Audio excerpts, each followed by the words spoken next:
Hello world, another session of Truth Fire Journal, the Podler team covering various stories in pop culture and media. And today we'll have several things planned. We'll be doing basketball, also going to be doing some tennis. No, actually that'll be tomorrow. We'll be doing modeling and music, and also some politicians, U.S. politics. Okay, I'll be starting off. I am Nai G Coach. I'm joined by Nai G Glenn, and we're going to be doing a special today on basketball. So I'm not very familiar with basketball, so it's been intriguing getting into it. And I think Glenn has a little more background than I do. I don't really have any other than what I've been learning just recently. I'm sure they probably taught me some stuff in high school or something. I have no memory of that at all. I think you have to learn that, don't you, in high school or something, like the basic sports and shit? Yeah, basketball, soccer, the basic stuff. The basics, yeah, that's all gone out the window. But I'm revisiting now, so kind of cool. So what we have going on is that the basketball season is ending. So there's just two teams left, which are the Cleveland Cavaliers and the Golden State Warriors. I had to look up what that was. That's Oakland. The Golden State refers to the Oakland team, Oakland, California. And I actually got into this because a friend of Jailene, Jean I, that she knows from work, he's been kind of geeking out with that person on the basketball, getting her interested in it. So I've been getting interested in it as well through her. And that person is a fan of the Golden State Warriors, which means we are fans of the Golden State Warriors. Which I just found out who these people were a little while ago. But that's my team, apparently. All right, fair enough. All right, so I have a special document that has those two teams on it. All righty. So, I did find out one thing. The 5 people on the team, there are basically 3 positions. I guess 2 people go in front, 1 in the middle, and 2 in the back. The 2 in front are forwards, the 1 in the middle is center, and the 2 in the back are guards. Okay. So I don't know exactly what I actually don't really know how that works because, well, I'll get in a second here. Some people actually play more than one position, and I was surprised. Like one is forwards. Some people play forward and guard. I would think that'd be like a radically different position. Okay, so now there's a guard too. So there's a forward, center, and a guard. Oh, the 2 people in the back are the guards. Okay. Yeah, but some people play more than one position, and what's not uncommon, there's some people that play forward and guard. I don't know anything that much about basketball, but like intuitively, I was thinking like, wouldn't those be like kind of like different skill sets? I mean, one's like I would think it'd be like heavy on defense, the other is heavy on shooting and such. But I guess I'm getting educated here. All right. So here we go. We got the document up. All right. So we will start off with the team we're rooting for. Well, you root whoever you want for. Do you have a team you root for? No, I can't say. Don't feel bad. I just got a team recently. The Cavaliers are now my team, right? No, we're Warriors. We're Warriors and down the Cavaliers. Although the Cavaliers. Oh, okay. So the Cavaliers. Warriors. Okay. Yes, and Cavaliers have LeBron James, considered the best player ever. So I think our team has got its work cut out for it. First game is tonight. Alrighty, so here we go. So we'll start off with the Golden State Warriors, and we'll just like do. I'll go, then you go. So the first one is Najee Stephen Curry. He's number 30. He's a guard, and he's the captain. From what I've seen, it seems like the captains are generally the best player on the team. So Stephen Curry is like the best player on the Golden State Warriors. I saw him in a game just recently, and that's something that kind of surprised me because he's known as he's a guard position. But all I saw him was just hitting these ridiculous long-range shots that no one could stop over and over again. Like, there's no way they would win without him. Like, he makes up like a ton of their points. Mm-hmm. He's got interesting eye game on the left picture there, huh? Yeah. It's quite a bit of V, I think, but like there's still obviously the eye. Yeah. He has seemed like good energy on the court. Some a little more surly than others, but he seems pretty good nature. Plays real clean. He's smaller than a lot of the other ones, but he makes up for that by doing most of his shooting really far away. So he doesn't really kind of like, the area close to the net's got a lot of people around it. He doesn't go there very often. He shoots far away. Right. All right, this next one is yours. They have another captain. Both teams. And he is Ginai Andre Iguodala. He is number 9. He plays guard and forward, and he's also another captain. Yeah, that's not a common. Yeah, that's really seems strange to me. I would think like forward center or guard center, but it's actually the most common like double playing positions is guard forward. Yeah. Interesting. All right, here we go. We have this is a new drop. Bizai Leandro Barbosa, also from the Warriors. He's number 19. He's a guard. Look at that Cheshire Cat. He's happy playing basketball. Yeah. He doesn't have that very round, wide-looking face. Is a little bit more slimmer, but he's still, that's Cheshire smile, and that's that's a very good point, Glenn, because he was challenging for me. Actually, him and the other Visa I found today, because they're tall, so they're a bit elongated. I had to kind of look at them for a while, but I believe I'm seeing more V and the G going up. You see here the G line, it seems higher than the other ones do. And he has a more buoyant energy, but his overall body proportions are just being a basketball player rather long. Yeah, I think that would just be commonplace in basketball. That's like what they are looking for. Definitely, but as far as the G9, the Vzi, since compactness is sometimes something we use to distinguish subjectives from objectives, that's in covering the basketball ball, I think something we'll have to watch for a lot. Well, a couple things in basketball. One is the 4 shades of consciousness that show up a lot. So we're going to see the same 4 conscious powers in different ratios. And then also they tend to have a similar look as far as their style of hair, their beard, their tattoos. They kind of doing a similar kind of thing there. A lot of them are. And then they're tall, all very tall. Yeah. All right. Next up is yours. This is, I believe we covered him. Yeah, he's not new. We're just going to go through all the team, though. Oh, okay. So this is Ivy Harrison Barnes. Yeah. All right, so this is Harrison Barnes, Ivy. He is number 40, and he's a forward. Indeed. So enjoy this now, Glenn. This is going to be a light tune-up for us. It's a little. I got a little intimidated, to be honest with you. I was like, okay, so they have like 15 people per team, 32 teams. That's 400 some people. We can do that. That's doable. And a lot of them we already have already. So just on a lark, I was like, me and Glenn are recovering football later this year. Let me look into that. Holy shit, man. Those teams are ginormous. They have like 80 people. Whoa. In one team? Per team. Oh. I don't think we're going to cover all of them. We'll probably just cover like their best players, because that's like 2,400 players. Holy shit.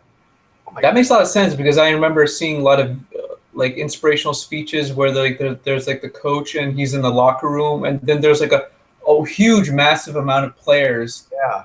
And now that makes sense to me. Like, yeah, that's why their teams are big. Yeah. I figured they'd be bigger just because they have more positions, but not that much bigger. I'm guessing, I could be wrong. I'm guessing because it has more injuries. Maybe more switching out.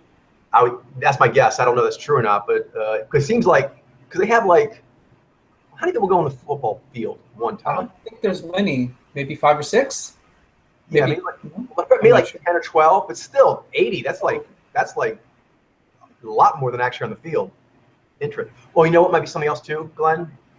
Yeah. That I think in football they have a different set of people if they're the people with the ball versus the people who don't have the ball and are defending. I think they have a whole nother roster for offensive players versus defensive players. I think in basketball it's more hybrid.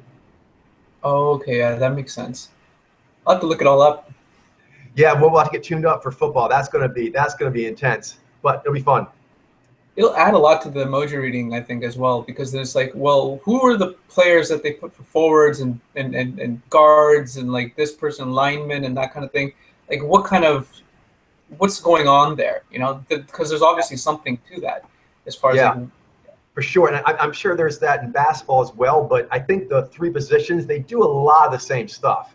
You know what I mean? But in football, like a quarterback versus a lineman, that's like a whole other thing. It's like 2 different careers, right? Yeah.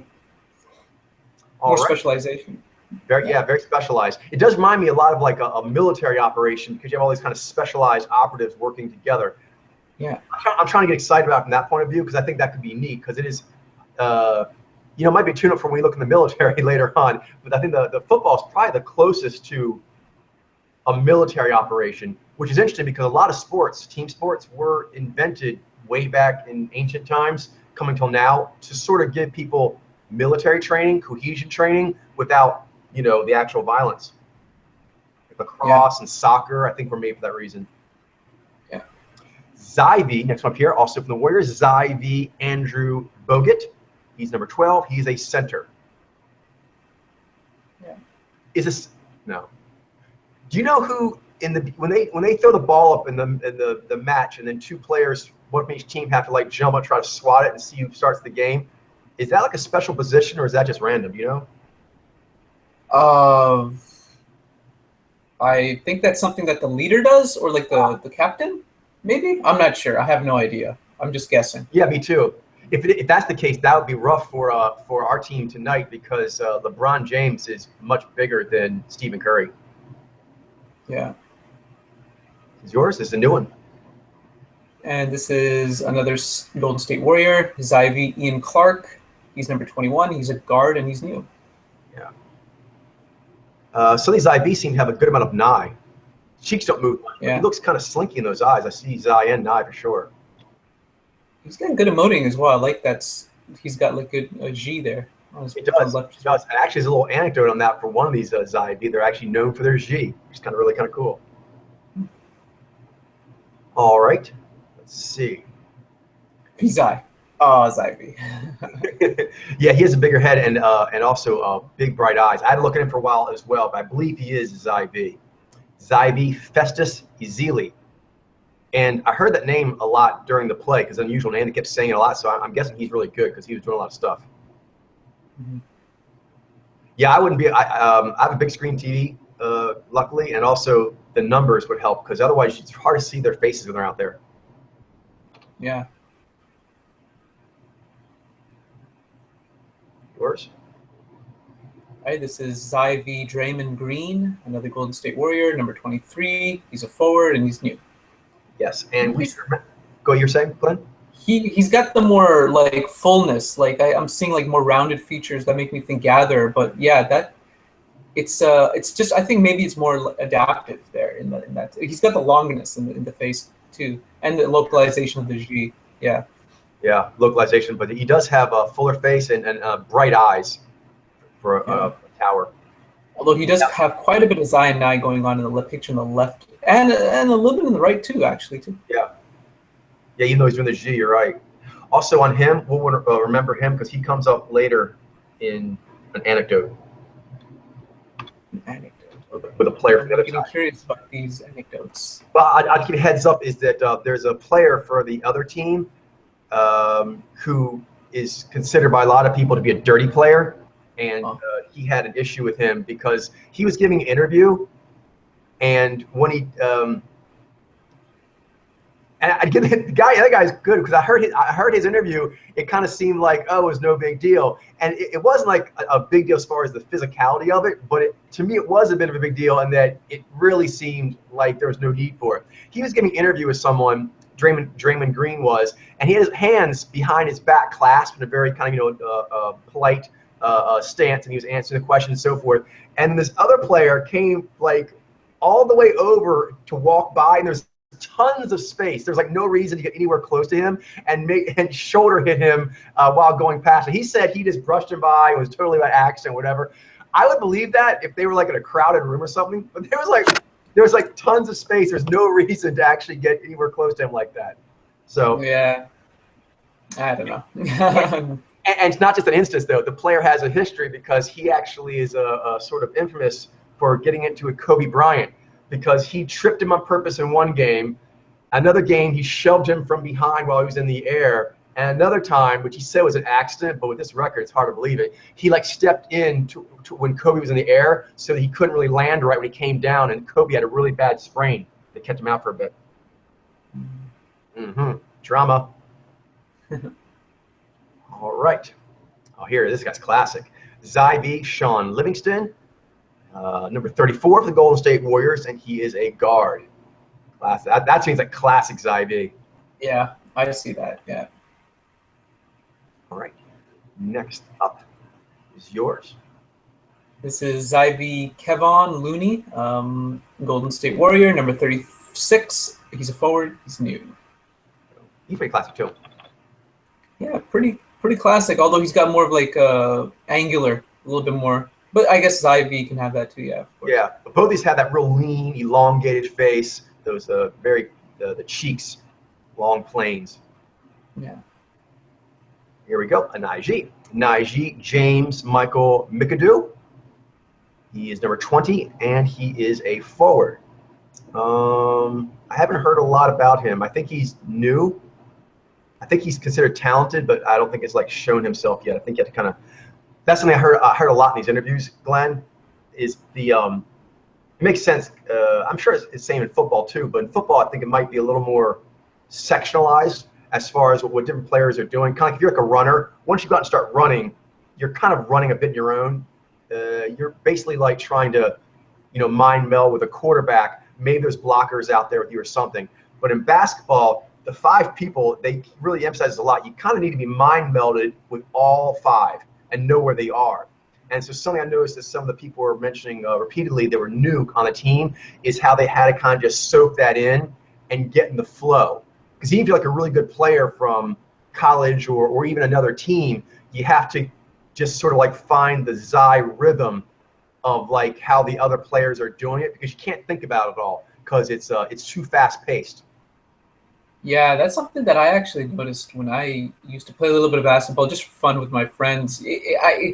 There's this sort of like you have to be like independently minded, I guess, but there's a really strong emphasis on knowing your team members and knowing where they are and how to pass and like and like knowing that the person's going to get the ball, from like when you pass it to them, and there's like a dance there, I think, for sure, which is interesting. Yeah, totally. They even kind of use that word dance as well, kind of get the dance rhythm of the other partners on the field. When you played basketball, Glenn, was there anything you particularly preferred, like defense versus offense? That seems to be a big distinction, I know, between players. I just I didn't really play a lot as far as like teams and stuff. I just usually just did it all mainly solo. So just taking shots at the hoop. That's basically all I did, and that was just for. And then sometimes I'd play one-on-one with my friends, and then we would just. But I never really got into the actual like playing on a team kind of thing, and getting really well versed in the language of basketball and like this is what a forward and a back or a forward and a guard and center. Like you can tell, I don't know these terms because I never really got into it in that way. It was for me. It was a lot more casual, I would definitely say, and. Yeah, there's a lot of things I don't know about basketball for sure, but I just like the air about it. That's kind of like what kind of drew me into it. What would you mean by that? The air? The air, just like I don't know, like there's like the magic, I guess you could say, of like the way that they kind of artistically show basketball in like movies or just like with certain players being able to. I found it like very inspirational and motivating, and then it's like, wow, like I want to do that, and then I would kind of like get into it in that way, and then the marketing aspect, I guess you could say, but it's not marketing. It's not like no. There's also I see what you're saying. There's also the athleticism. It's graceful. There's definitely a gracefulness to the basketball playing as compared to say football. Although I think football there is some a lot of gracefulness in the people who run and catch, but the rest of it maybe not so much. Yeah, there's like a beauty to basketball for sure. And then there's a lot to it, but yeah, it was mainly I mainly got that from like watching really great basketball players do their thing and show off their skill. And it's like, wow, look at that. Like the way that they're able to do that and the way that they're able, it's just, whenever you watch someone who's really good at what they do, it makes you want to, like, you get really into it. I don't know, like you become inspired by it, even though you don't know anything about the thing that they're doing. It's just they do it so well, and that's what kind of drew me to basketball. Watching like Michael Jordan or just like any other kind of like player. It was mainly Michael Jordan though. I don't know if there was anyone else that was like that. There was other people that came in later. I think Kobe Bryant is really good. LeBron James is known to be really good as well. And then there's also other famous names Was that is that considered generally the timeline of the greats? Like Jordan was the best, and then did Kobe ever surpass him as being considered the best? I don't really know. I know that he gets compared to him a lot, and the numbers that they have are similar, right? I think Jordan is 23, I think he's 24. I think so. It's kind of like a little bit interesting there, and they're both in IG, and they're both they kind of look like the similar riffs as well, but obviously Kobe Bryant is very extremely sort of a predatory and competitive in IG, but gracefully so. Graceful predators. like raptors, you know? Yeah, that's a good word for it. And then, we got to give shout out to props to the G9, because I believe LeBron has eclipsed both of them, apparently, is what I've heard as far as his stature is. LeBron, yeah, I haven't really looked into him too much, but he gets talked about a lot as well. I also know about I know that I basketball in general is just, I even looked in backwards, like before Michael Jordan was there was Magic Johnson, and then he's got a little bit of a rivalry, or not in a bad way, but yeah, I think you're right. I think Magic Johnson was the biggest, and then Jordan came. So Magic was the best, Gini, then Michael, then Kobe, then LeBron. So the Durham's been duking it out. Yeah, but there's also like Shaquille O'Neal. There's also Allen Iverson. There's also Vince Carter. There's Carmelo Anthony. There's quite a few names that like. Yeah, that's awesome. Can you slow down and say those names again? Who are those people? Shaquille O'Neal. There's Shaquille O'Neal. There's Allen Iverson. There's Vince. He's an IG, right? Allen Iverson, I believe he might be an IG. I think so. Look it up real quick. Shaq and Barkley are both VZI. Yeah, Shaq and Barkley are VZI. Then I know that Magic Johnson also had a little bit of a rivalry, but strong, tight friendship with a VZ player. Oh, Larry Bird. That's right. I saw them talking about that on a talk show. That made me feel good. Because they're as far as directives go, they're like the most opposite. Yeah.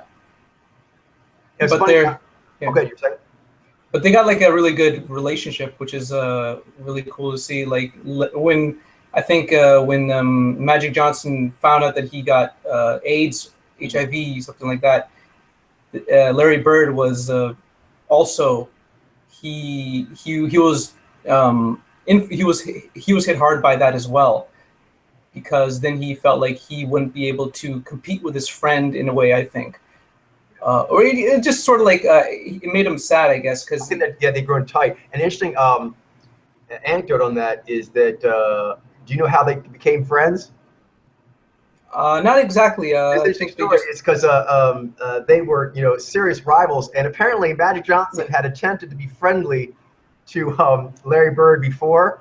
But and then Letterman's like, but you didn't want it, and Larry Bird basically like, it's funny interesting hearing VZ talking about Durham. It was like, he's the kind of person, like, he'll smile at you, but he'll kill you. You know what I mean? Because I guess VZ don't tend to mix, you know what I mean, their emotiveness with their competitiveness, but obviously G-Mojos do. You know what I mean? Our Jez power is a pushing competitive power. And so he was like he didn't trust Magic because he was so smiley while being so dominant.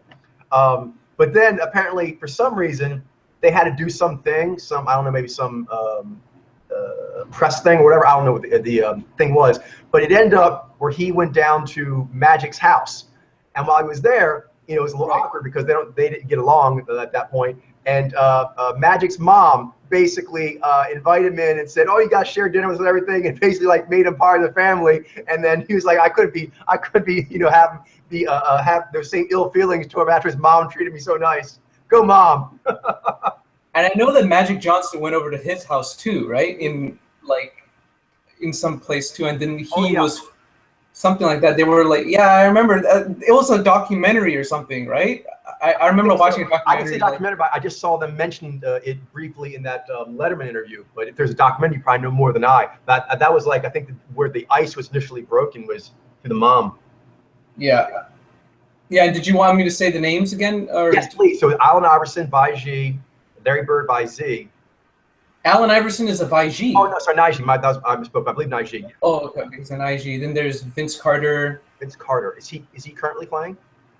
I'm not sure if he's currently playing. I have no idea. I don't think he is. Maybe he is. I know he used to be a big name, or he might be, or maybe he's not anymore. I'm not sure. And then there's Carmelo Anthony.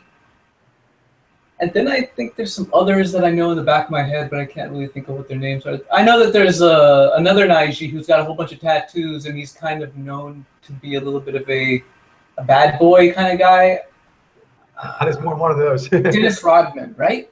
Oh gosh, yeah, Dennis Rodman. But I think most of those names you mentioned we have, but Vince Carter, I don't think we have that. So I'll look into that one. I'll make sure we get him if there's any media.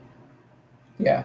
One thing I find interesting about basketball is, well, a lot of people are saying that soccer might want to take its cue from basketball because soccer is a obviously big, huge international sport. But some will complain that it's slow, and they're kind of saying that there's a lot of similarities in soccer and basketball. Like I guess there's not that many people in the field. You pass the ball back and forth a lot. Is they're thinking about making the soccer field smaller. Not small as like a basketball court, obviously, but smaller so that to try to imitate some of the fast-paced excitement of basketball. Yeah, that would be good. I think so because I've tried to get into soccer, but it's a little slow. And it is like they kick the ball that goes far, it's traveling this way, and then the interaction between the players and the balls is not as much. Yeah. I think, and then the players with themselves is not as much. So there's a little bit periods where there's a little bit of a downtime kind of thing, Yeah, kind of like a lot of lulls during the game, and it also is like they don't score very much, very low scoring. Yeah. Run back because they run like forever, up and back, up and back, up and back, and like a big game is like 3-2. Oh my goodness. Oh, and one last thing on basketball, which is interesting. I don't know. Maybe you can do it with hockey and soccer. I don't think I've heard of it as much. But in basketball, you can. I've heard of like 1-on-1, 2-on-2, and I guess a road game is 5-on-5. I don't know a lot of sports that you can have that kind of versatility. Really? Oh, yeah, I think so. I guess you could play around with like hockey. I guess in that way, you could have. But there has to be a goalie, right? There always has to be a goalie. So you could have like 2-on-2, but there would be a player that's playing, and then there's a goalie. That would not make it as fun. Football seems like it would need to have all the chess pieces on the board. Yeah. And then in order for it to be done right. So some are a little bit more ritualistic in that sense, where some are a little bit more, all you need is like just a person and a few little bit of things here and there for equipment. Definitely. And then say soccer, maybe soccer would be the closest approximation, but at least its current incarnation, you got to have a decent sized field.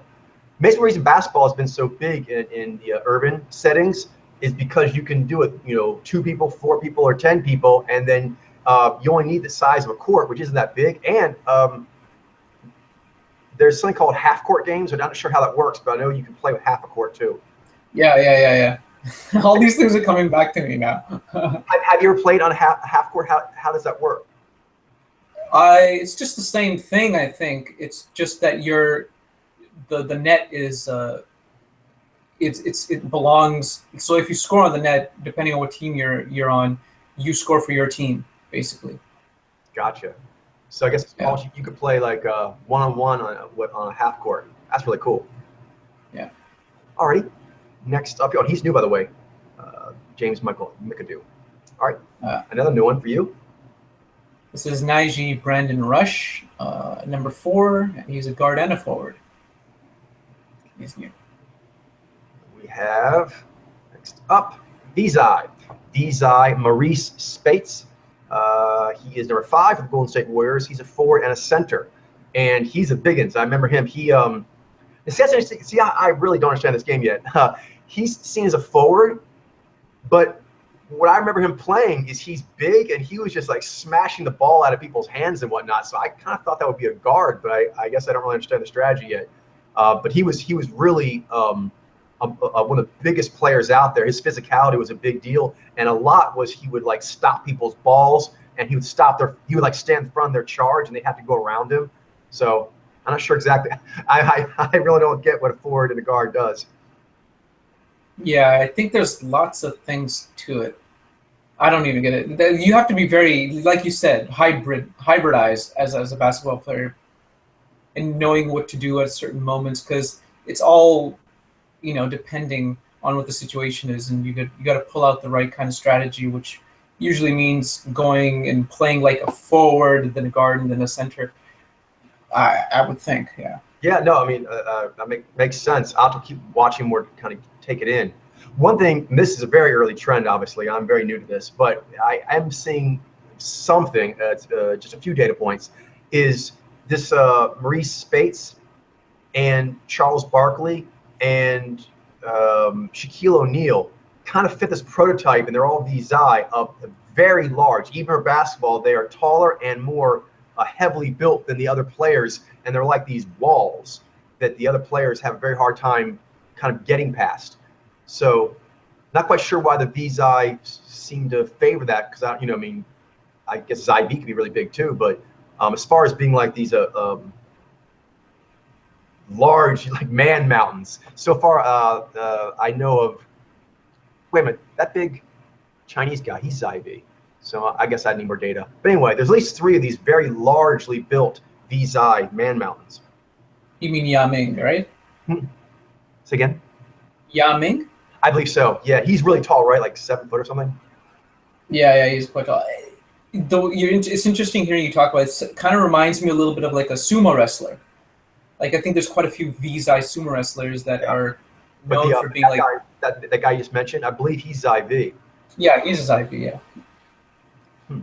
Yeah, but you're right on the sumo thing for the VZI. And we've noticed that among adaptives, they don't tend to like, say combat or impact sports, but the notable exception is the VZI.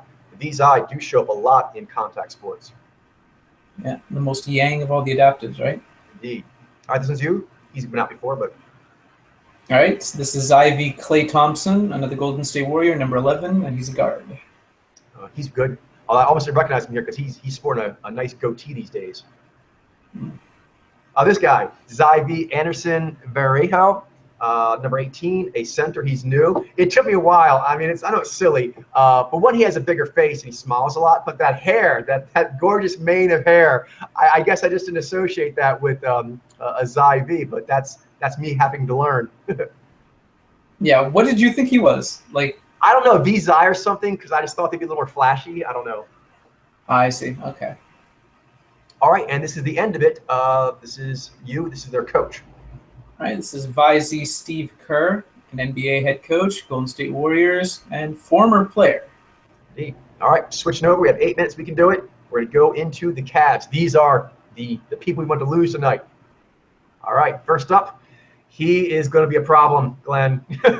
Our Stephen Curry has his work cut out. Gini, LeBron James, number 23, forward and captain, and considered the best player ever to date. Ouch. And this is Najee Kyrie Irving, another Cleveland Cavalier, number 2 guard and captain. Interesting that there's more Zyvi overall, but that the captains are all Durham. Oh, yeah, that's interesting. All right. Then we have Zyvi Matthew Della Vedova, and he is number 8, and he is a guard. And, oh, yes, he's the one I was going to mention, is that actually in this picture right here, it came from an interview where they were asking him about his positive energy. He's known for having really, really great positive energy. And they said, is that just something you always had, or have you worked on? He said, both. I've always just kind of been that way, but I also have worked on it constantly because your energy affects the team. And if you have positive energy, it spreads the team. If you have negative energy, it spreads the team. So I thought it was really cool, like his Zy and G connection there. And apparently, yeah, I was like, that's cool. Yeah. He's fetished on his G in a very Kensei great way. Yeah, I like that. And a variation of that Jailene and I've noticed is that there's a thing we've seen on a few of the cooking restaurant shows, and also in restaurants we've been out to, is Zaini being the concierge. They don't tend to be like waiters or anything like that in the restaurant, but being the unique position of kind of escorting everyone in and making sure they're at the right tables and the tables are moving along. They do really well, and they have great G. What is that called? I want to write that down. A concierge? Concierge. Or someplace and lower restaurants might just be called like a host, but in the fancy restaurants they tend to call them a concierge or something like that. Caretaker. Maitre d' or maitre d' also. I've heard that term. Maitre d'. So anyways, that's kind of interesting thing. So really cool. All right, this is yours. New one. Another Zy-V, Channing Frye, Cleveland Cavalier, number 9, forward and center. New. He's pretty classic. All yeah, right. very long. Zy-V, Richard Jefferson, number 24, and a forward. He's new. And I had an anecdote for him as well. Is pretty classic. It was like a classic Zy Alpha thing. Is they're asking him about something Charles Barkley had said. And I guess Charles Barkley has graduated to elder statesman of basketball. And so when he does his sports analysis, it affects a lot of players if he says things about them, in their performance. And so interesting enough, Charles Barkley was actually giving a very complimentary thing to Richard Jefferson and his team. And so they're asking him, did he feel anything about that? And he was like the epitome of unflappable. He's like, no, because I've seen a lot of people get really, worked up when Charles says bad things about how they are doing and so forth. And I always thought you shouldn't get that worked up about that. So if he's saying something really good about you, you shouldn't get that worked up about either. Sort of unflappable either way. Criticism and praise. Unmoved either way. That was pretty stood as like a Zy Alpha thing. Yeah. All right. Oh, here we go. This is a different one. This is yours. All right, this is Vaiji Dante Jones, another Cleveland Cavalier, number 30, guard and forward and new. Yes, and he is the one that bumped Draymond Green unnecessarily and did several fouls on Kobe Bryant over his career. In fact, his nickname is Dante Dirty Jones. All right. Which I'm assuming is not a nickname he likes, but nonetheless, he has it. Vaiji, interesting that he's the only I'm guessing that there's foul play between all mojos, but he's interesting.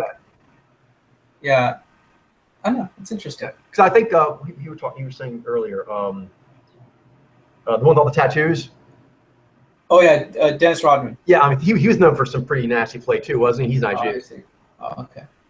So I guess it does go all kinds of mojos, but it's interesting that the one Vaiji we have is known for that. All right. Next up, Zy-V James Jones, number 1 for the Cavaliers, a guard and a forward. Quite a few of these guard forwards, and he is new. He's got a good G. Yeah. All right, this is Zy-V Sasha Khan, another Cleveland Cavalier, number 14. He's a center, and he's new. Now, I just put this stuff together, so I'm kind of just now putting data points together. One thing I've noticed is that one of these centers we saw earlier was really tall, even for basketball players, and he is as well. He's like really tall. I wonder if the center are really tall. Okay, I'm completely just pulling out of the air here, Glenn, but maybe the center should be really tall so they like always have someone they can throw the ball to, and they can just throw over everyone's head, and the center can catch it because they're like the tallest person out there. I was just getting that impression in my head just now. I think that would make sense. It's sort of like a tent. Like all 5 of the players are like a tent moving forward. Interesting. Kind of. I have to look that up, but that might be something. All right. Zy-V Kevin Love, number 0, forward and center. Oh, 0 is a number. Okay. Yeah, I didn't know that either. I was like, I wonder, is that like considered cool, or you're like, I don't want that number? I don't know. I have no idea. I think it's just sort of like, I've never seen a 0 before. Yeah. That's kind of cool, though. I'm player 0. Sounds like an anime. All right, this is Zy-V Jordan McRae, another Cleveland Cavalier, number 12. He's a guard, and he's new. All right. Zy-V Timofey Mozgov. He is number 20 for the Cavs, and he is a center, also new. Is he tall? I don't know. I didn't get to see him more full-bodied. I was seeing him sitting down. Okay. But maybe. I mean, he could be. Yeah. Interesting picture on the left doing his G. He's doing his G and he's moving. He's physically moving his cheeks. He's like, my emoting doesn't go easily above the red line? Oh, yeah? What if I do this? Yeah. This is Gini Iman Shumpert, Cleveland Cavalier, number 4, and he's a guard. Yeah, we had him already, but that name, I think, is a big name. I think he's one of the better players. Yeah. Najee J.R. Smith, number 5 for the Cavs, a guard and a forward. He has an energy about him. Reminds a little bit of like the Kobe Bryant, Jordan thing, that raptor kind of. I see. Yeah, he's got a little bit of an edge to him, like a little attitude there. I can feel. Yeah. A little bit of an ego, I guess it would be the right word, right? Yeah. A lot of the Najee do tend to sort of exude that, and the G9 as well, but not as sort of menacing as the Najee do it. Although Stephen Curry has a very clean energy when he's out there. I like him a lot. He seems cool. Right. Right. This one's mine. Hmm? All right, G9 Tristan Thompson, another Cleveland Cavalier, number 13, forward and center, and he's new. He's one I had to look a bit to make sure he wasn't a Vizai. I was just thinking that too, actually. Yeah, he's got the more wider face that looks kind of a little bit more like it would be like synonymous with like a Vizai's kind of look. But yeah, you're saying. There's definitely a lot of practice in both ways, distinguishing the two subjectives, the Zai V and the Nai G, and then separating the Vizai and the Jinai. And then also separate the two Durams and separate the two Adpracs. It's a very challenging bubble, actually. I look forward to getting more into it. Next year when it rolls around again, we'll have it pretty canvassed. You, me, Glenn, we can like hit it again, and we'll like be there for the draft and everything, and all the new players coming in. We'll be in the know next time. We're probably gonna catch up this time. But football, Glenn, we have a few months on that, so I think we can be pretty knowledgeable by the time the season starts. All right. Yeah. Najee Mo Williams, number 52 for the Cavaliers, and he is a guard. And then finally, we have Z9. Z9 Tyrone Lue, Cleveland Cavaliers, former player, and he's new, and he's the NBA. He's the coach of the team. Boom. So Vizi and Z9 tend to be the coaches. Yeah, one thing I find that fascinating because in the regular players, I don't see a whole lot of Vizi and Z9, but apparently there's a high propensity for them actually becoming coaches.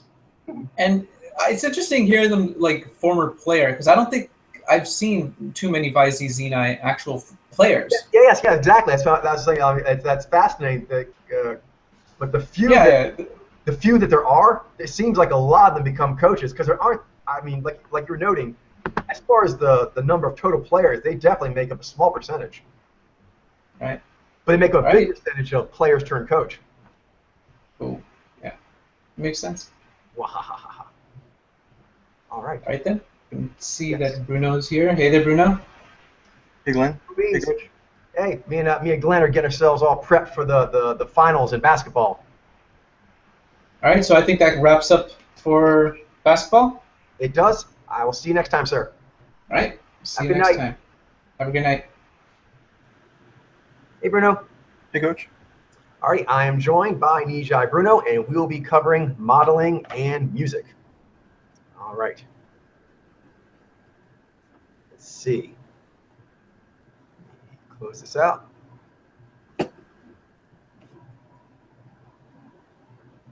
We'll start with modeling.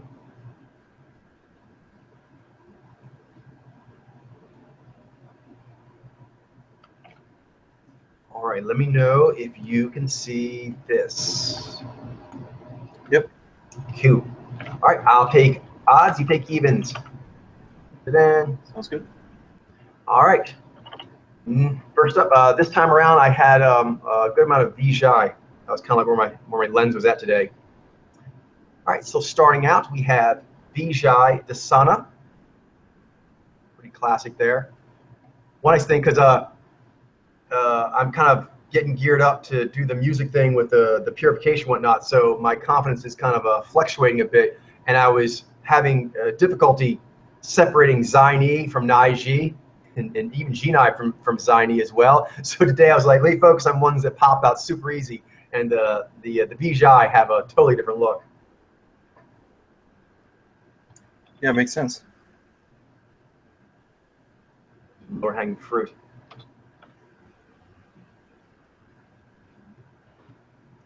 This one is Vijay Amar Don John. Classic. A good amount of Vijay. All right, it says Jai Paul Diaz. She's an actress, model, and TV host. That's something I find interesting, Bruno, is that a lot of these like beauty, known for the beauties, AdSense ladies, is that it's the Jai V that seems to be more represented in being a TV host, which to me, I found surprising because their articulation is, polar. It's even lower ranked than the Vijay is. But there aren't that many Vijay like announcer ladies. Do you know what I mean? Huh. But I know for like mixed martial arts and also like a lot of the geek shows, like Attack of the Show, there's Olivia Munn, there's Kendall Perez. There's several Jai V hostesses. So they must fetish on that. Cool. Yeah, that's not really something I'm very aware of, but definitely I'll be on the lookout for that. Yeah, and this gets back to the metadata because I just been noticing it, seeing all these beauties together, and then just noticing distinctions between them. And that's one for the Jai V is that they do presenting a bit, and there's a correlation to that actually. I was talking to Glenn about is Jailene. I've noticed from some of the cooking shows that focused on restaurants, like how they work and improving them and so forth, and also going to restaurants, is that they're in general. The Zaini is not represented, as very much as far as like cooking and the waiting staff and things like that. But there is one position that they show up quite a bit: the maitre d', the one who seats everyone and greets them and makes them feel comfortable and puts them where they need to go and organizes where everyone goes to tables, makes sure it flows smoothly. They tend to show up there quite a bit, and they have great G. So I'm wondering if that's like a tower thing where they they enjoy in a certain maybe venue they're very comfortable playing that lead role and being really out with the public. We'll need more data, of course, but intriguing. It's always cool to see any mojo when they do their polar power really well. They're enjoying it. It really helps expand what you think about who they are, what they're capable of. Yeah, absolutely.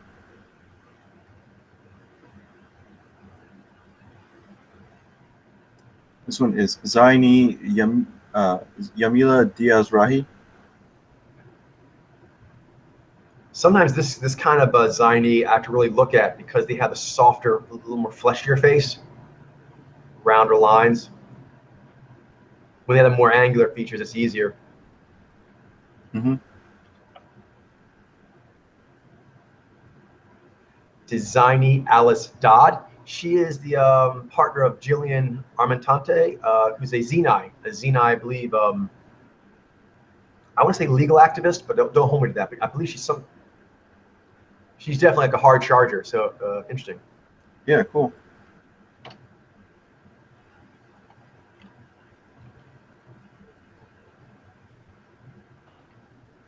Zaini Bodon. Yeah. These are the kind that sometimes can be tricky to see. They're not in IG. Oh, for sure. I'd have no clue. Yeah. With this But one. his cheeks look really, really sheer. I think it's localized. And I believe that's dancing. But they really do a lot with kind of looking very serious, even slightly perturbed. There's a range from disaffected to slightly put out. Right. I'm curious, Bruno, do you have any ideas why that's considered like such a sexy look? I personally don't find it super sexy, but maybe it's because I'm a hunter and I'm naturally geared to find the appeal of gatherers more grabby. But you're a gatherer, and so Naiji ladies, they just look a lot. So, you know what I mean? They look like they're just like they're exuding. Like you haven't said anything to them yet, and they're already exuding. I'm not impressed. You're like, I haven't even made an approach yet. Yeah, personally, it's not particularly appealing to me. I think it's a lot of historical context. How Just so? How so? What do you mean by that? just a lot of the way the fashion industry progressed through the 20th century. I know that like back in the 60s, there was a lot of models like Twiggy, and I think Mia Farrow was a model at the time as well. Like there was just a lot of like drugs, and like there's a big culture of like mixing with the music artists a lot. That's when that really started, when like the supermodels really started taking off. Like So, I know, okay, you're saying? yeah, I know Twiggy was one of the big ones, and she had like this like totally emaciated look Right. that she was sort of like a forerunner of that, and she's an IG.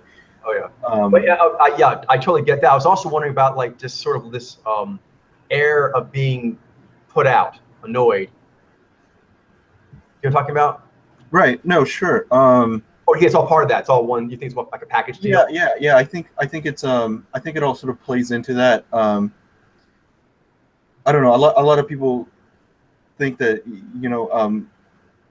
especially actors and musicians, a lot of them are not really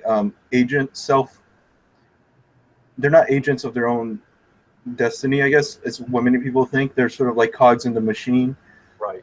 and there's a lot of people behind the scenes that sort of push them and tug at them in different ways, which is a lot of the reason why there's so many of them have public breakdowns and meltdowns. And we've seen that a lot with Vijay, but I think the Nujez also probably do that, maybe a little more behind the scenes, or I'm not so sure. But yeah, there seems to be a pretty universal agreement in some corners that the Vaiji that control the industry, and they don't know that they're Vaiji, but they just know that they're people that are more traditional, people that have a tendency for control and for rising to the top of these ranks, and also for dealing with things that are going to be impacting humanity, right? So they're not Xenai or Right. Vaiji, but Vaiji specifically, that rise to the top of these industries.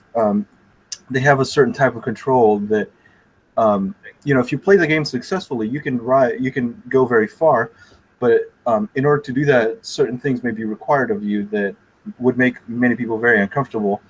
I mean, it's all conjecture, but it is interesting. It's good conjecture. It's very interesting. Yeah, I think there's a lot to it. I myself, having been through almost sort of, almost touching upon entering a music career, like I've mentioned to you before, like that almost, my life could have gone a very different way if things had worked out differently with certain music projects that I had. But my other sort of pulled the brakes on that and said, like, if you go in that direction, you'll always have to be bowing to the Vaiji or whoever is in power. Like, I didn't know the term Vaiji at the time. Or not to vilify Vaiji, because I know that I know that certain people can, befriending them has a lot of benefits, like substantial benefits, but it comes at a cost. You can't, it's not for free. And also, Vaiji in their totality, their magnificence is separate than individual instances, such as being a power broker. That's a very specific riff of Vaiji, and maybe those aren't the healthiest. Yeah, exactly. It goes to my then. That's really the thing you bring in there, is because we know that the Vaiji, the limited data we have so far, seem very strong in marketing. And that's when I was wondering, because this doesn't work on me, but I guess I'm not an average customer. But now that I'm thinking about it, it is done in advertising a lot, where they sort of make you as the customer feel a lack of coolness, a lack of success. And that, to me, it makes you, me being an IG, and the kind of when I am, I just naturally want to give you the finger and walk on. That annoys me. But I think a lot of, it's clearly very successful. I think it makes a lot of people be like, no, I'm cool. And they pull out their pocketbook in order to purchase coolness. Yeah, sure. Absolutely. I would think that they're very good at that. I'm looking for this kind of like general disaffected look that a lot of these models do, is sort of like, are you cool enough to be around me? You know what I mean? It makes you want to buy stuff to be cool enough. Yeah, I think there's a lot to do with it, and also, just they seem it seems to be a sort of passive resignation, like they've sort of resigned themselves to a certain. They seem like they've accepted. It's this sort of like passive acceptance of, like, oh, the world sucks, whatever. Yeah. And And see, for me, I mean, I totally feel what you're saying. To me, it seems like that'd be a bit of a downer and make me want to move on from the product that's associated with it. But apparently, something about that generates a lot of people to want to purchase. yeah, it's interesting Fascinating spell. looking at it from that angle. I've always looked at it from the angle of like the Vaigi side, which is like we know that like Clive Davis, Barry Gordy, a lot of the Yeah. top level music CEOs are Vaigi, Tommy Obviously, Mottola. top of CEOs in just about every field. Right. But in particular in media, Oh yeah. because it has such a power to move people, like Right. move to play upon the emotions and the storylines of the crowd. It seems like Vaigi would probably. It doesn't seem like a stretch to say that if there are any sort of like high level groups or where these people sort of get together and talk about what is going to be, they basically deciding what's going to be shown, Yeah. which basically in a sense decides what the conversation is going to be. Sure. I mean, I would think that they're mostly comprised of IG in those circles. That gets into like say also their heaviness in say journalism is that in news is that a lot of stories tend to be negative, and I've read a bit about that, and they apparently it sells, and it positive stuff doesn't actually generate the same amount of interest and money. Negative stories seem to, at least maybe the short term. Because I've always wondered why. But again, I don't tend to like watching the news, but a lot of people do, and when they do, they tend to be. There's a lot of statistics on this that negative stories just get a lot more interest. Yeah, I mean, it's a pretty ancient tradition, which again, the Vaigi would feel very comfortable with. It's sort of what they would call bread and circuses in ancient Greece. Basically, if the people aren't happy and things suck socially, and you basically have a bunch of mind slaves, what you do is you give them bread and circuses. You put on a show and you give them some bread, and suddenly everybody's happy, and it's a great way to control like. I bet they're happy that you go the other way. That's very interesting because to me that part of it, the cakes and carnivals, that almost seems like the Vijay side of it. Like just give them sweet stuff and some nice attractive things to look at, and they'll forget their blues. But the Vaigi kind of go, they kind of like give you the blues. Well, I mean, I would think, I think that's sort of like their that is their way of orchestrating it. I mean, it's a very I see. deliberate. It's a very deliberate use of V. Yeah, it's like almost like a drug dealer. Like they make you feel a lack, and then they can fill that lack, but they make sure you always still feel a lack. Right. I mean, it's similar to what Karl Marx said about religion being the opiate of the masses. In a very real sense, like a lot of what we're seeing is a sort of opiate that people buy into, and on a large scale, which is why we see so much of it. Indeed, therapy, was it retail therapy? Right. Exactly. Oh goodness, we should get cracked with that. That was very fascinating. I like these side things. I think they really help get our heads around stuff. All right, Jivey, Deidre Downs, Miss America. Classic. Yours? Jivey, Natalie Edenberg.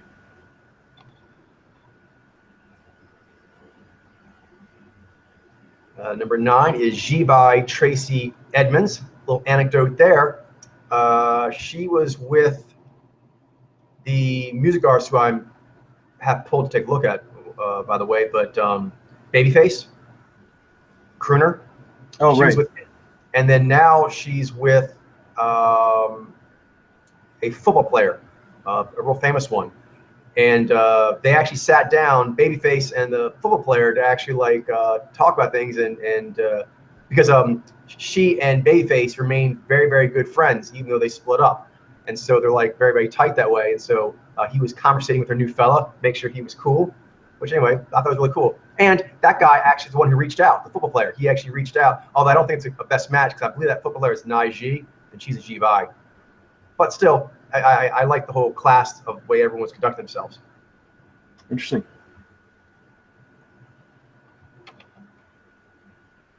You? Sabine Emelianov, Vijay. 4. All right, Zaini Haya Ramashkina. This one here is something about it. Oh, there's someone she's riffing me on. That mouth. Oh, that's going to bother me. It was bothering me when I put it in there, and I was hoping it would come to me, but it still hasn't come to me yet.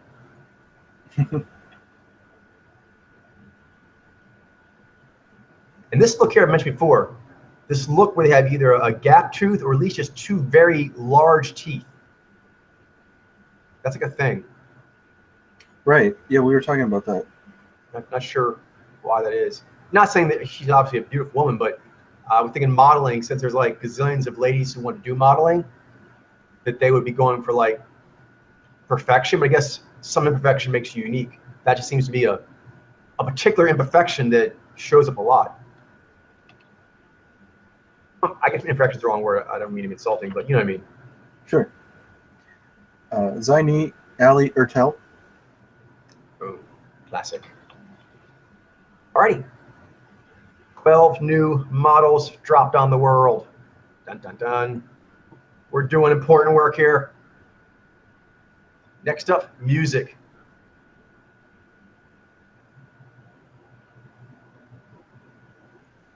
I'm glad for the music, the new stuff I've already been doing anyway. I was focusing on the ladies. It's good because the dudes right now, I'm nervous. I'm gonna have to do a lot of cleaning before I go back to that. But it's one area though. It's gonna be the Nijai dudes and Vijay dudes. I think there's gonna be, I don't know how big it's gonna be, but I think it's gonna be somewhat significant, and it's gonna follow the lines that you and I have been tracking with the Vijay and Nijai females, where the Nijai are more indie, and a lot of the more mainstream, kind of like straight, pop artists, I think there's gonna be quite a few Vijay in there. That goes back to what you were saying just now about how the music industry, like, you like music a lot, but not pop or commercialized music, because it feels it's gonna chain you up, which is scary to a jazz, obviously.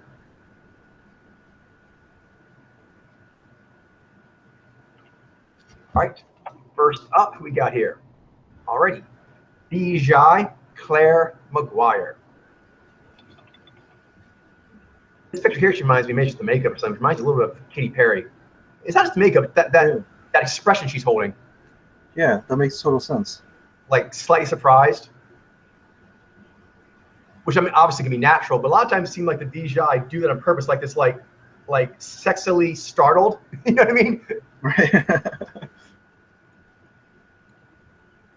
Which is very effective. That's why I noticed that it's done a lot by them, but you don't see that much done like in fashion modeling. That's like, you don't do that. That's a no-no. Yours? Naiji Grant Marshall.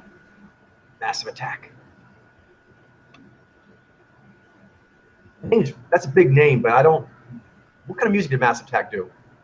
I was just listening to Massive Attack right before the call. They do trip hop, which is it's like a sample-based mixture of hip hop with like cinematic sounds and singing and rapping. It's brilliant. They're more like producers. They're more like the masterminds, the Massive Attack guys, and then they hire musicians and producers, samplers. So it sounds different every time.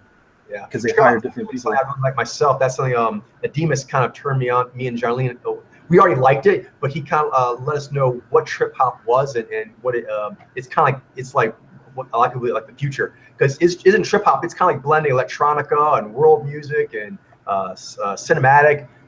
It doesn't have a lot of the boundaries that the music has. Yeah, exactly.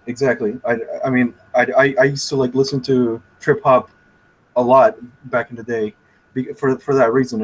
It seems so all encompassing. And then Demas says now it's proliferated into like all kinds of new iterations, but I don't quite know all those. But the new wave of stuff, apparently trip hop was like a base that a lot of the new stuff now is just jumped from. Yeah, I can see that. I can totally see that. All right, Vijay Jessica Mawboy. Classic. You? G9 Maxwell. The G9, there are not a lot of G9 dudes, but they show up pretty heavily, but not heavily, but when they do show up, it's as crooners, particularly R&B. Right. Like that guy Mario. Mm-hmm. And Drake. Yeah. Ladies Man.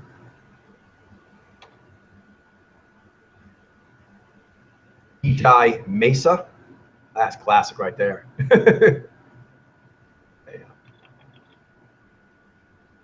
Yeah, I can see that. I can see Obsons very clearly. And they got that lusciousness quality, which is interesting because they do it a lot in music and also the VJ in pinup modeling. When you go to fashion modeling, this whole expression she's doing, like you don't see anyone doing it in fashion modeling.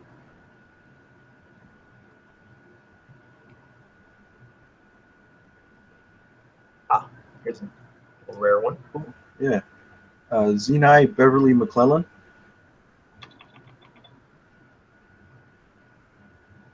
There are a few really powerhouses in there. They're like Susan Boyle and back in the day, Bette Midler as well. I love song, yeah. The Rose. That's a really pretty song she does.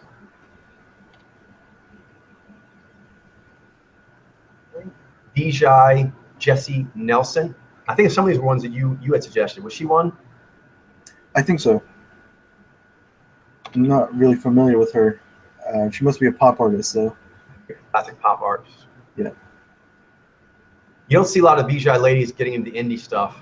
The few that do have a lot of Nye, but there just aren't that many of them. Same way where, I guess maybe the Nujez are like very wary of being trapped in their creative expression. I think maybe the Vijay would find the indie scene just scary as far as, the lack of support. There's not a lot of, guaranteed positions in there. Yeah, it's interesting how they would look at it. Yeah, I'm really trying to getting more into the Vijay because at the local coffee shop, one of the new Nijai that we've been talking with is real friendly, and she actually had us giving the approach to the Vijay there as well. And I have a feeling since we went there last time, it went well. That probably she's going to suggest another Vijay friend. So I have to get my head around the Vijay better, which is great. It's great to expand. Cool. Yeah. I wonder how many Vijay I've known. Say again. Yeah, I'm just thinking back to thinking back in my life. Like, I wonder how many literals I've known in my life. Like, I'm sure there must be some in there. I just not really sure who. Yeah. Well, I know that one thing's really cool about Vijay is that they are literal, but they have, like the Nijai, as a very accepting nature, and I think it's why they do so well in different things like medical field and service industries, all kinds of things. They kind of are cool with people being how they're going to be. Just like the Nijai or the Naiji, they tend to be less judgmental than their Vaiji other, which can get them in trouble. But the upside is I think they can make a large spectrum of people feel okay about themselves. It's really great power. If you go to a lot of coffee shops, it's mainly the Jez gatherers. Aha, okay, that's right. Music has gotten so big. Other samples are the next one. All right, get the next document open.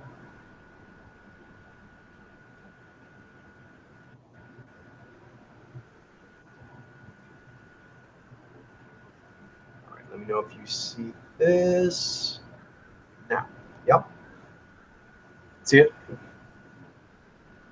Yep. Vijay Liam Pinnock. Classic.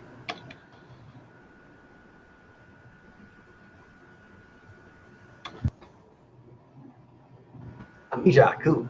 Nijai Kitty Pryde. Curious, what do you think, Bruno? Is that her real name, or did she take that from the X-Men?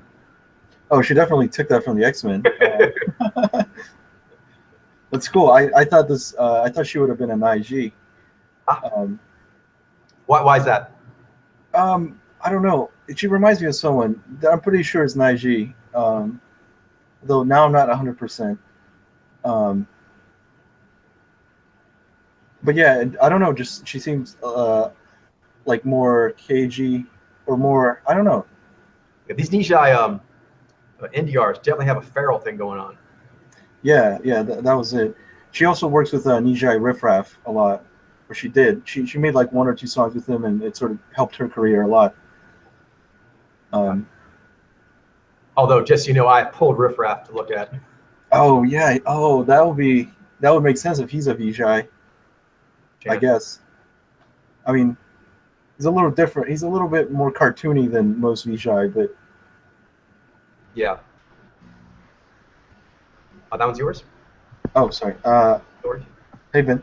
Hey, guys. Hey, Ben, we're just finishing up real quick. All right. That is Heidi Range. Naiji Heidi Range. All right. Last 2. Ijai Jenny Rivera. And last one to you, Bruno. It's Naiji Caitlin Aurelia Smith. Boom. All right. Well done. You've dropped another 12 new music artists in the world. Excellent. Thank you very much, Bruno. Thanks, Coach. Have a good night. Good night. See you later, Ben. All right. I am now joined by Naiji Ben, and we're going to get all up into politics. All right, Ben, do you have anything for me before you start? Any new developments in the political scene? Has it been slow? Has it been a little slow? Yeah, it has been. This is probably like the most boring part of the campaign season, is like between the month or so in between, like when like the nomination is wrapped up and when the general election begins. But there's just a few days left until like Hillary Clinton is a presumptive nominee. So I mean that'll kind of make things. It'll be interesting. What I'm primarily interested in right now is what Bernie Sanders is going to do, because like every candidate, you know, who runs for office like this, you know, says that, you know, whenever they're in a losing position, they always say they're going to stick it out to the end, right? It's like, because they want their followers to, you know, have, you know, as much confidence in them as possible. Because if you know, they, you know, if they're losing, then they might, you know, leave when, you know, they still think they might have some chance of possibly coming back. So, you know, every candidate does this. It's just a question of like, is Bernie Sanders really gonna? Because he said that he wants to, you know, take his campaign to the convention. But the question is he really going to do that if there literally is no chance that he's going to win, basically. I guess it's not literally no chance, but it's like, you know, she's clearly going to have the most votes and the most delegates, and the super delegates were already on her side anyway. So it's like he thinks that, you know, I mean, or he's basically saying that, you know, he's going to have an argument for why he should win at the convention, and that we're taking it there and so forth.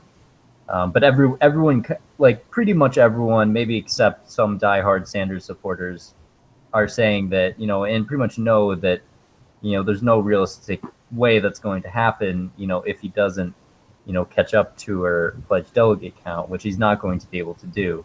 But there's also I think maybe another side to it, which is there's like the Z of it, and then there's like the G of it, so to speak. Yeah. Which is the Z of it, he can't win. Like he doesn't have the votes, and he can't get into certain office. But then there's another side, which is there's more than just the office. So the Democratic Party, or just the political process in general, has been, you know, kind of monopolized by certain voices. And a lot of people thought that some of the things he was saying would have no traction.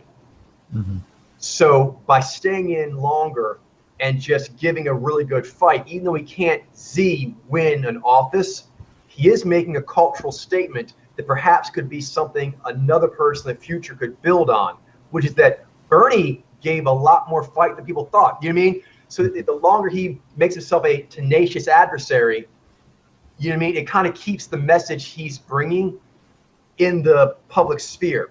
It won't, like you said, it won't necessarily make him have a chance of winning, but it does make his message linger longer, stay in the press longer, and so forth. You know what I mean? Yeah, and I think that makes sense. It's interesting though, because there's kind of a back and forth where, like, you know, he can still have his voice heard and still, you know, keep saying what he's going to say, while still perhaps, you know, sort of accepting the reality of what his actual chances are, I guess.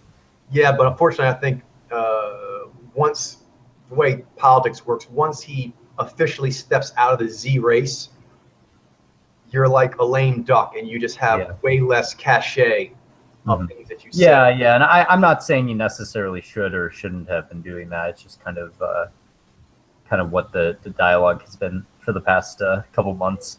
On that, I'm curious, that I know one thing happened. The debate with him and Trump fell through. Do you know why it fell through? Yeah, it fell through basically because Trump didn't want to do it. It looks like. Was he the one that suggested it? I think. That's weird. I don't think he suggested it. I think like Bernie kind of like maybe offered, and then he basically offered it on like a talk show or something, and then Donald Trump on another talk show sort of accepted it, and then it looks like, you know, they were actually seriously talking about it, and then I think Trump like backed out. He gave like a message saying, you know, it wasn't worth it. I don't want to, you know, face the second place finisher. I want to face the first place finisher, and he also said that, you know, networks were being greedy by not offering you know, $10 million in charity money or something. But you know, there were some substantial offers from different groups. I think there was like some manager of like some boxing network or something offered like a pay-per-view debate or something to charity. And I think like ABC or something offered a large sum of money, but going through with it, probably because it wouldn't be a good idea for him to do that. You know, it's one of those things where he kind of, I don't know, he has like a big mouth sometimes, but, you know, as far as what he's actually, like decisions he decides to go through with are probably a little bit more. Decisions like that, I mean, should take more careful planning, I guess. Yeah, definitely. All right, you want to get into the samples a little bit? We can chat some about. Yeah, sure thing. All right. Go.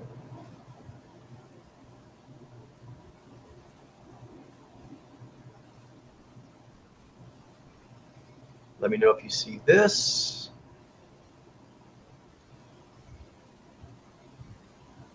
Is it coming up for you? Mm-hmm. All right. I'll take odds, you take evens. All right, first up, by Z, Bill Pascrell. Pretty straightforward. Yeah. Very dry. Yeah. Old by Z dude. Crusty. Crusty the politician. Oh yeah, Vijay Eric Paulson. He looks a little bit here on the left. He looks a little bit like the president of the NRA, who's also a Vijay. Oh, interesting.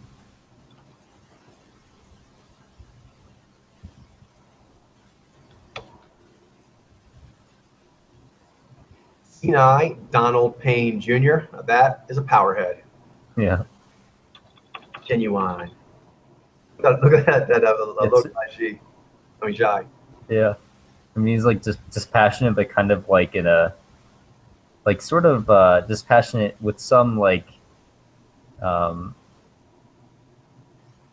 some like weighing opinion. You know, it's like you know, it's kind of like a not impressed kind of. I don't know.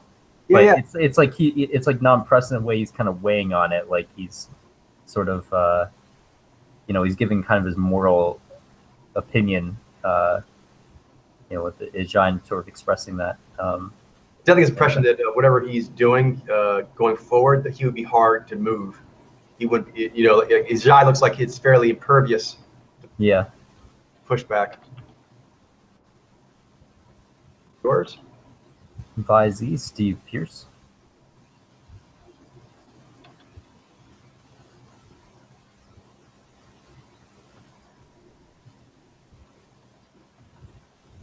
IZ, Bill Aduto. Got a fairly big head, but still, IZ. He's on that riff that reminds me of that Jeb Bush riff. Sort of like, affable, almost a little. Yeah. There's kind of an interesting tightness, I guess, in the mouth area. And I think that might be the Vi kind of, what was the word that we used for that? Like pallor or like... Right, there's a pallor, there's also tautness. Tautness. Kind of, it's interesting. It sort of seems tight on the sides of the mouth, but in such a way that you can still see that it has tone to it, more on the lower lip than the upper lip. Yeah. I see it more towards the center of the mouth than the sides of the mouth. I guess maybe because he has logic base. He has Z, primarily in his cheeks, possibly, and also possibly with his jai, more emphasized in the lower lip. That could be. Yeah, some of that without the shape of the mouth when he's holding here reminds a little of Mitch McConnell. Mm-hmm. It's kind of like his mouth is like this, like I don't know if you can see my face right now, but I can now. Oh, you can now. Like kind of like, I mean, he's smiling, but it's like I can't even do the expression. It's like the top of the lip is kind of pursed downward, and it's kind of. Yeah, exactly. That's what I'm talking about, Mitch McConnell. Yeah. Like he does this, like that looks so uncomfortable. I don't even know how you. Yeah. It looks for them like it's a comfortable, strong position. Yeah. I'm not sure if that's like Z and Jai thing, or that's having Z higher up, or that's maybe a mix of like. I think it's a combination of Z and the Jai, but also having Vi over everything. This gives us this hinged quality in the eyes and the mouth. Yeah. Yours? Vaiji, Ed Perlmutter. Classic. G goes up, but not to the eyes. Eyes staring through. Yes. IG Scott Peters.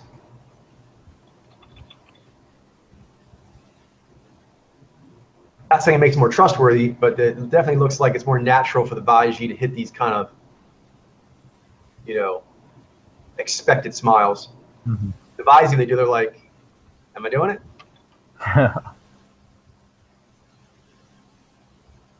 Exactly, like you're the right. Yeah. It's like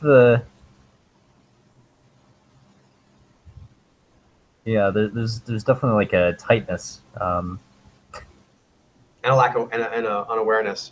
Yeah. Which is part of charm as well, I imagine. Like the V's eye, that's one of the things that they really like. Mm-hmm. How's yours though? Oh, Visey, Colin Pearson. On the left, he really looks like one of those, some kind of sports coach. Yeah. All right, Zenai Chelly Pingree. Yeah, ladies, get in the mix.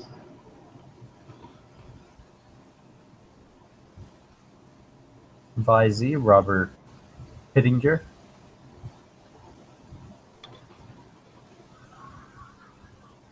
And the Baiji seem to kind of mask their worried energy more with their G. The Baiji, their style of being a politician, they seem to be more like upfront. Like I'm a plain speaker. Yeah.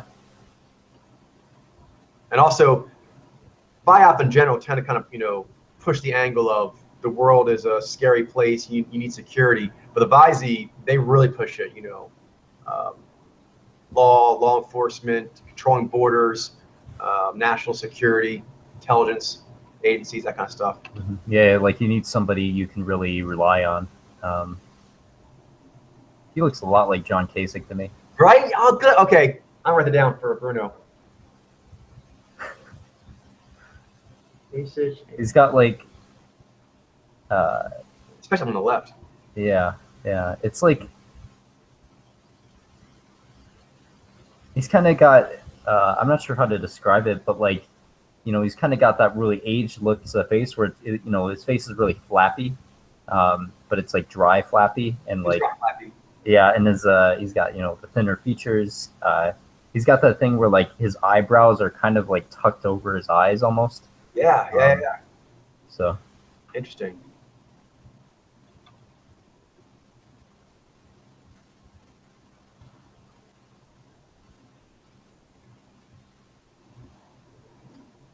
oh, is this my turn or your turn?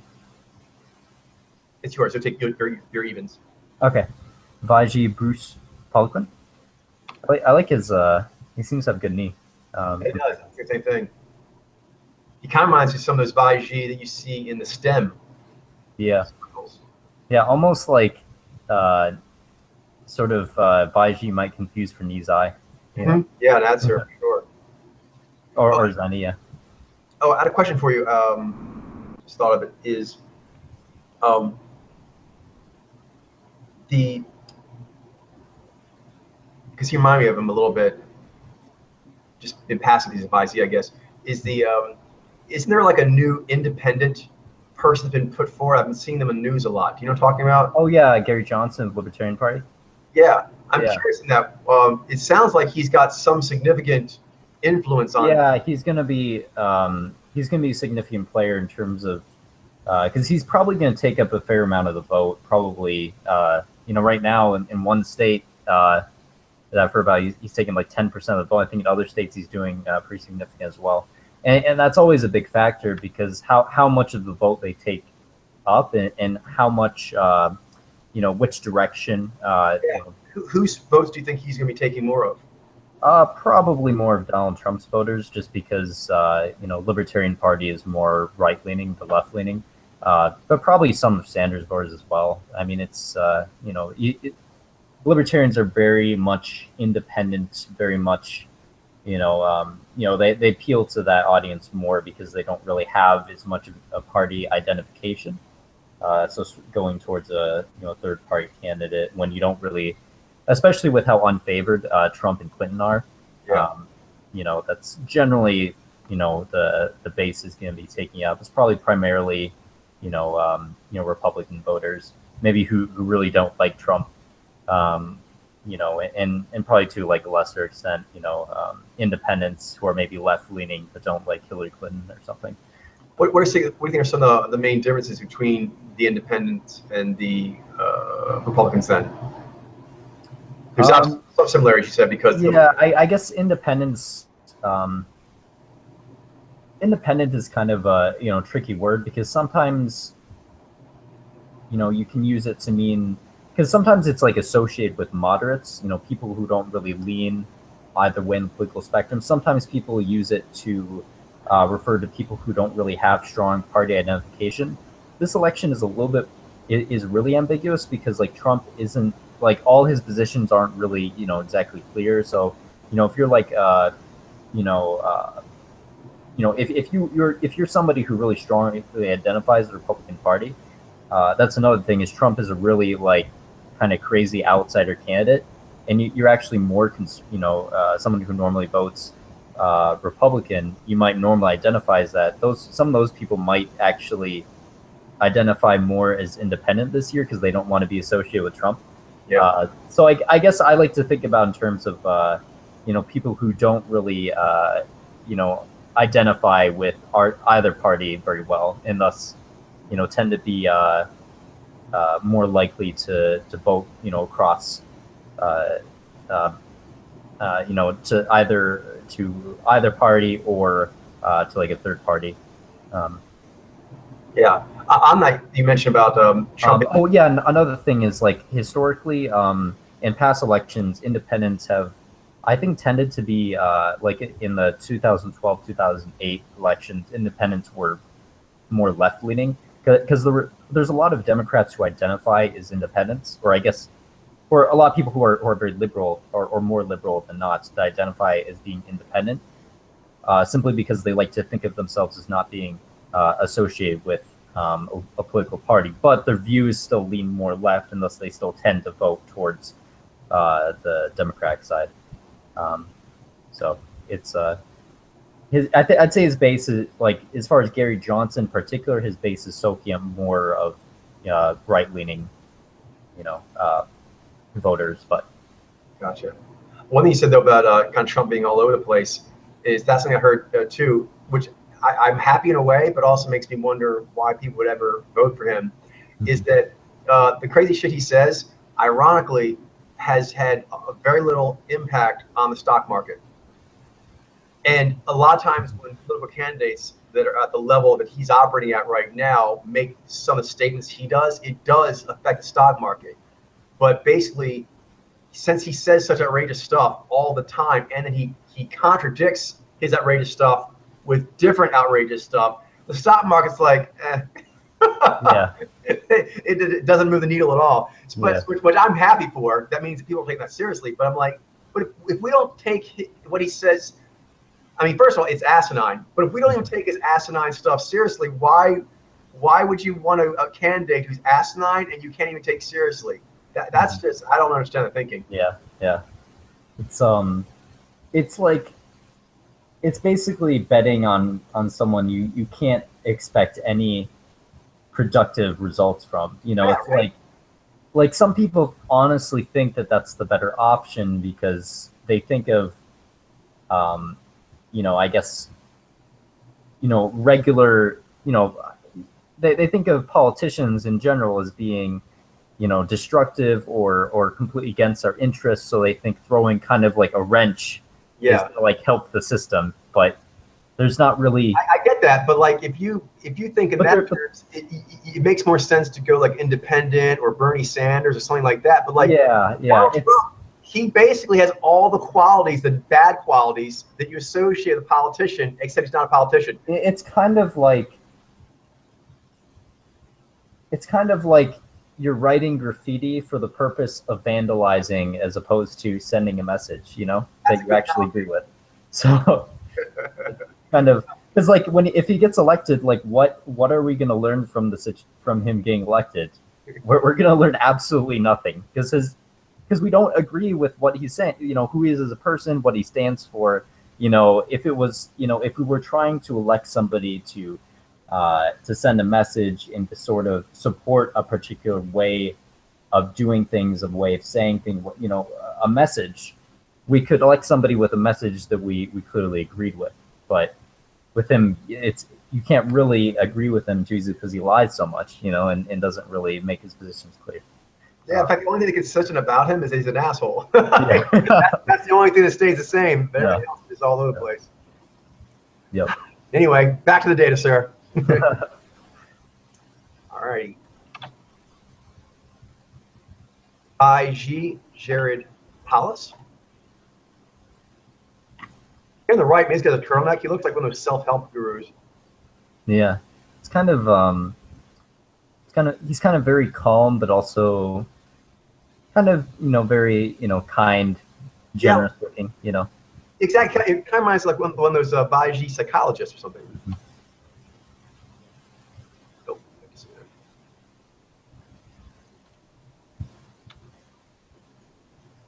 that.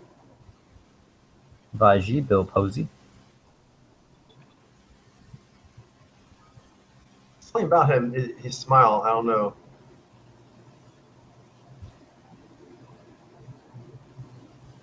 I don't know how he has a very neutral smile. I don't know how I feel about it. Like he's smiling, but it's hard to tell what he's feeling. Which I guess is a talent in politics. Yeah, it's I don't know. He kind of looks like he's trying to whisper sweet words in my mouth. Or not my mouth, my ear. I hear you. I know what you meant. I think I took your turn, so why don't you go ahead here? Oh yeah, it's fine. Baiji Tom Price. Kind of looks like an economist or something. I don't know. Yeah, I think he looks like more of an intellectual than a politician. Not that politicians can't be intellectuals, but you know what I mean. Mm-hmm. By Z, Trey Rattle. It's a smiley by Z, but by Z nonetheless. Yeah. Big noggin. It's kind of very enthusiastic looking. Like he has good knee too. It's kind of. Yeah, he does. You're right. Good buoyancy. Like hello, awesome. Nice to meet you, sir. Kind of by Z, Right. He's a Republican too. Not the Republicans can't, but in general, I've noticed that the Democrats the Bi Alpha ones tend to have more knee. Yeah. Looks like it's a good enough knee. Go for you. Vaiji, Gina Ramonda. She looks like she's a good knee. Yeah.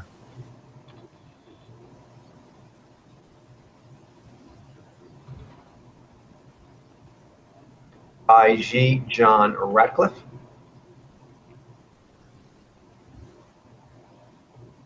Nondescript. Vaiji, Bruce Ronner. He's got a happy smile going on. Yeah. And knee too. Look at his eyes. Yeah.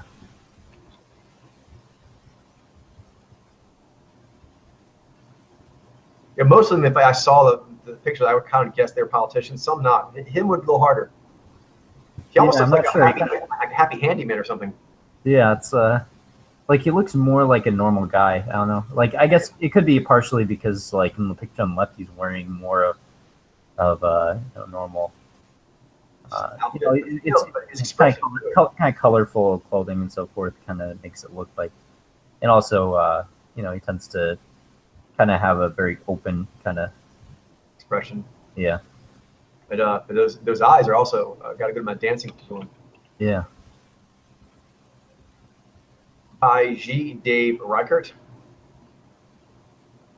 Here he looks classic worried. Here he's smiling to make the worry not there. He still looks kind of worried. Yeah.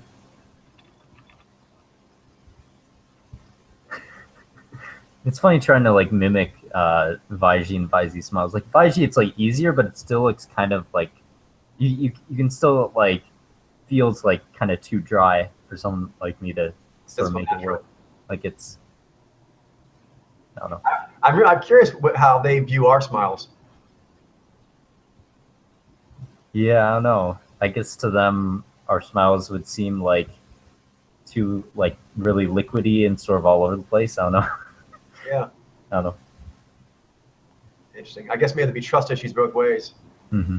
Yeah, because I guess there's a lot of reason I guess a Vaiji might not be trusting of an IG, for example, because like all the like secrecy and so forth might be kind of like a lot of people. I mean, I can see them, sort of instinctually. And also sometimes the crazy thoughts we have and so forth. Yeah, the crazy thoughts. Yeah. You? Vaiji James B. Renassi. He looks like a doctor. Yeah.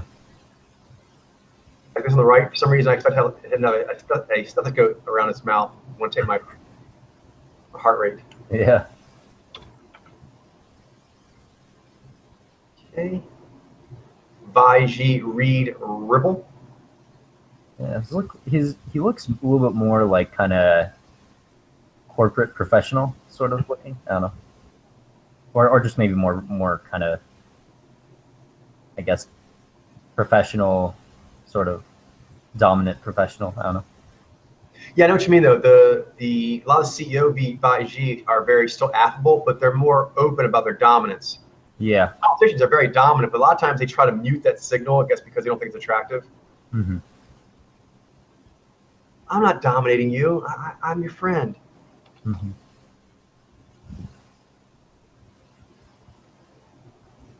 Vaiji, Kathleen M. Rice. All the Vaiji ladies here, she has a lot of knee. Yeah. All right, last one. IG Cedric Richmond. He was in the news because he got into a fight. Yeah, he was at some thing, and apparently a patron at the restaurant he was at made some sort of racial slur, and they got into an altercation. So, considering what happened, I think he was handled himself well. But people still gave him flack because politicians, I guess, aren't supposed to get into scuffles. Oh yeah, I was also going to mention at the Libertarian convention, I think there were like people like stripping naked or something. I don't know exactly the details, but I just know that like there were like a group of people who like got on stage and stripped. Which convention is this? Oh, the Libertarian convention. Interesting. I guess expressing, their values of freedom. I don't know. There you go. All right, so that's pretty much our show for today. I just one question for you before we head out. I was wondering your thoughts on this, because I think something came out recently was Mark Cuban questioning whether or not Donald Trump actually is a billionaire. And that's something that I've been wondering about. Is he's stated on different occasions that his wealth is based on speculation on what various items he has are worth, various ideas and so forth. I'm like, are you allowed to do that? I mean, because what makes it to where anyone doesn't just say that my brand is worth $1 billion? I mean, how does that work? He won't say, like, give any exact numbers. I think he might be saying it's worth like more than a certain amount, but he's not giving exact numbers, and he's not releasing his tax returns, which would reveal how much he's actually worth. And you think for all the bragging he does about how he can't stop mentioning how rich he is. I'm like, why would you want to show off that? And I think every general election presidential candidate, as far as or at least pretty much every single one, releases their tax returns for this reason. Except the one guy who says he's richer than everyone. Yeah. How do his constituents not realize they're being hoodwinked? Yeah, and that's an argument Hillary Clinton has been pushing a lot, saying that he needs to release his tax returns. Oh, and also she gave I think I haven't seen this speech yet, but I heard it was generally considered to be quite impressive, where she basically made the argument of how serious and dangerous it is for a reality TV star. Like, she basically, said that, while it might be easy to sit on, to sit on, to sell, to have a conversation with Vladimir Putin as like a business reality TV show businessman, it's very different when you're actually the commander in chief of the most powerful, biggest military power in the history of the world, in that same position, talking with Vladimir Putin, and she basically framed the argument, describing, how dangerous it is for, someone like that to have that kind of power.